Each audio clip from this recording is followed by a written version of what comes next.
ஆப்கானிஸ்தான் இது உலகில் இன்னும் துயரம் துரத்தும் தேசங்களில் ஒன்றாகவே உள்ளது. பஞ்சம், பசி, வறுமை, போர், இயற்கை பேரிடர், தாலிபான் ஆட்சி என ஆப்கானிஸ்தான் சந்திக்காத பிரச்சனைகளே இல்லை என்று சொல்லலாம். அப்படிப்பட்ட ஒரு தேசத்தில் இருந்து அகதிகள் முகாமில் இருந்து தனது கிரிக்கெட் பயணத்தை தொடங்கியவர் தான் ரஷீத் கான். வலது கை துடுப்பாட்ட வீரர் மற்றும் வலது கை சுழற்பந்து வீச்சாளரான ரஷீத் கான் 1998ஆம் ஆண்டு ஆப்கானிஸ்தானில் உள்ள நாங்கர்கர் என்ற இடத்தில் பிறந்தார். 2016ஆம் ஆண்டு அபுதாபியில் நடந்த இங்கிலாந்து லயன்ஸ் அணிக்கு எதிரான போட்டியில் தனது முதல் அறிமுக ஆட்டத்தை தொடங்கினார். மற்ற நாடுகள் அசூர வளர்ச்சியை நோக்கி ஓடிக்கொண்டிருக்கும் பொழுது போரை மட்டுமே சந்தித்து வளர்ச்சியே தெரியாமல் இருந்த ஒரு நாடு என்றால் அது ஆப்கானிஸ்தான் தான்.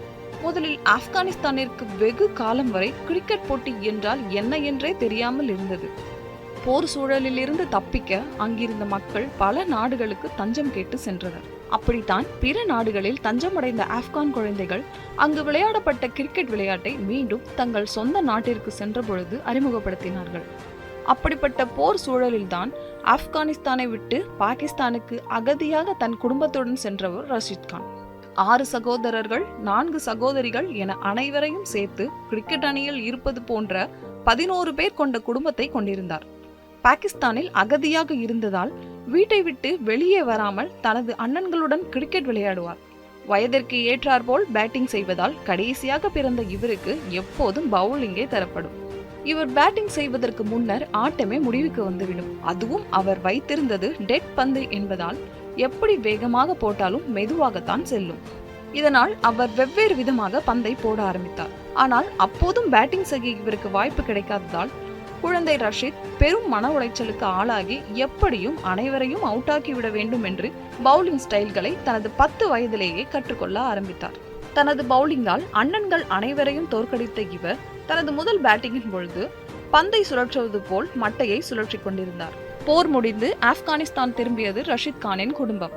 சொந்த நாட்டிற்கு திரும்பி பின்பும் தனது கிரிக்கெட் பயிற்சியை தொடர்ந்தார் ரஷீத் கான். தன்னுடைய திறமையால் ரஷீத் கானுக்கு ஆப்கானிஸ்தான் கிரிக்கெட் அணியின் 19 வயதுக்கு உட்பட்டோருக்கான அணியில் இடம் கிடைத்தது. ஆனால் அணியில் தன்னுடைய திறமையை நிரூபிக்க ரஷீத் கானுக்கு கால அவகாசம் தேவைப்பட்டது. அதுவரை அணியில் உள்ளவர்களுக்கு தண்ணீர் கொடுக்கும் வாட்டர் மேனாகவே இருந்தார். நொந்து போய் அண்ணனை அழைத்து பேசினால், கிரிக்கெட் எல்லாம் போதும், படிக்கிற வழியை பாரு என்று ரஷீத்தின் மொத்த நம்பிக்கையும் அழித்து விட்டார். இவரே இப்படி என்றால் அம்மாவின் பேச்சை கேட்கவா வேண்டும் என்று விரக்தி மனநிலையில் தான் தன் அம்மாவுக்கு போன் செய்தார் ரஷீத் கான். ஆனால் தொலைபேசியின் மறுமுனையில் வந்த பதில் வேறு விதமாக இருந்தது. இன்னும் 100 முறை தோற்றாலும் முயற்சி செய், திரும்ப வராதே. அம்மாவின் வார்த்தைகளை மனதில் வைத்துக் கொண்டு தனது லட்சிய வேட்டையை ஆரம்பித்தார் ரஷீத். பாகிஸ்தானுக்கு எதிராக நடந்த 19 வயதுக்குட்பட்ட போட்டியில் ஆப்கானிஸ்தான் அணியிலிருந்து ரஷீத் களமிறங்கினார். அப்போட்டி நேரலையில் ஒளிபரப்பப்பட்டது. அதில் முதன்முறை பேட்டை பிடிக்கும் பொழுது எப்படி பந்தை சுழற்றினாரோ அதே போல் 64 ரன்கள் எடுத்து பேட்டை சுழற்றி தனது சகோதரர்களுக்கு நான் பேட்டிங்கிலும் அசத்துவேன் என்று தெரிவித்தார் ரஷீத் கான். இதன் பின்னர் ரஷீத் கானின் கிரிக்கெட் வாழ்க்கை சிக்ஸர் பந்துகளைப் போல உயர பறக்க தொடங்கியது.